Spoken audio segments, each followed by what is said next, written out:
যারা মুসলমান অফিসে, কলেজে, ইউনিভার্সিটিতে, সর্বত্র তারা নামাজের জন্য প্রস্তুতি নেবেন।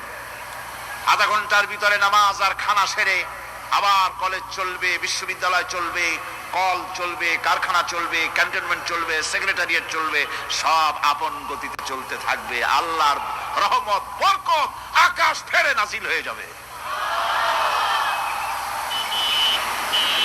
আর এই অর্ডার যে দেওয়া হবে, নামাজ পড়বেন, নামাজ পড়বেন সেখানে।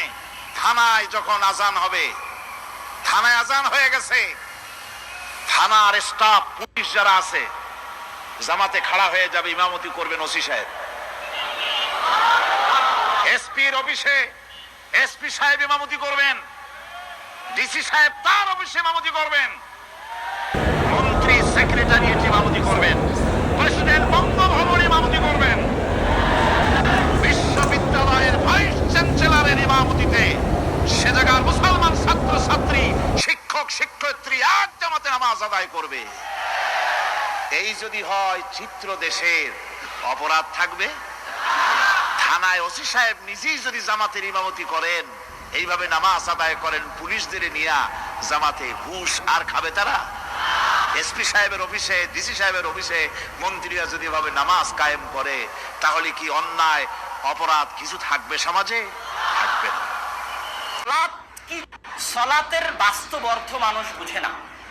সালাত কি জন্য আল্লাহ সুবহানাহু ওয়া তাআলা দিয়েছে এটা মানুষ জানে না। আল্লাহ মানুষকে সৃষ্টি করেছিল, আমা খালাকতুল জিন্না ওয়াল ইনসা ইল্লা লিয়াবুদুন, মানুষকে আমি সৃষ্টি করেছি আমার দাসত্ব করার জন্য। আমি ইবাদত বলি না, দাসত্ব বলি। ইবাদত বললে মানুষ মনে করে নামাজ সিয়াম দিয়ে শেষ। দাসত্ব মানে 24 ঘন্টা দাসত্ব, জন্ম থেকে মৃত্যু পর্যন্ত দাসত্ব, ব্যবসা বাণিজ্য থেকে, কোর্ট কাচারি থেকে, ইবাদত থেকে, সর্বক্ষেত্রে দাসত্ব। আল্লাহ আমাদেরকে তার দাসত্ব করার জন্য সৃষ্টি করেছে। তো দাসত্ব মানে ফেরেশতা যেমন 24 ঘন্টা সুবহানাল্লাহ, আলহামদুলিল্লাহ, লা ইলাহা ইল্লাল্লাহ জিকির করে, আল্লাহর ইবাদত করে, সালাত আদায় করে, মানুষও তেমন করে। কিন্তু মানুষকে আল্লাহ সুবহানাহু ওয়া তাআলা সেই ক্ষমতা দেননি। এইজন্য আল্লাহ মানুষকে বলেছে অন্তত পক্ষে দিনে রাতে 24 ঘন্টা আকিমিস সালাতা লিযিকরি, দিনে রাতে 24 ঘন্টায় অন্তত পক্ষে 5 বার হে আল্লাহর বান্দা তোমরা আমাকে স্মরণ করিও। তোমরা যদি আমাকে স্মরণ করতে ভুলে যাও, আমি আল্লাহ তোমাদেরকে ভুলে যাব। শুধু তাই নয়, ওয়া আনসাহুম আনফুসাহুম, তোমরাও নিজেদেরকে ভুলে যাবে।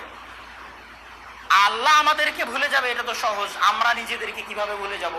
ইবনুল কাইয়িম রাহিমাহুল্লাহ বলছেন যে আমরা নিজেদেরকে ভুলে যাব এইভাবে, প্রত্যেক যে কল্যাণের রাস্তা রয়েছে সেই কল্যাণের রাস্তা অবলম্বন করতে পারবো না, আল্লাহ সুযোগ দিবে না।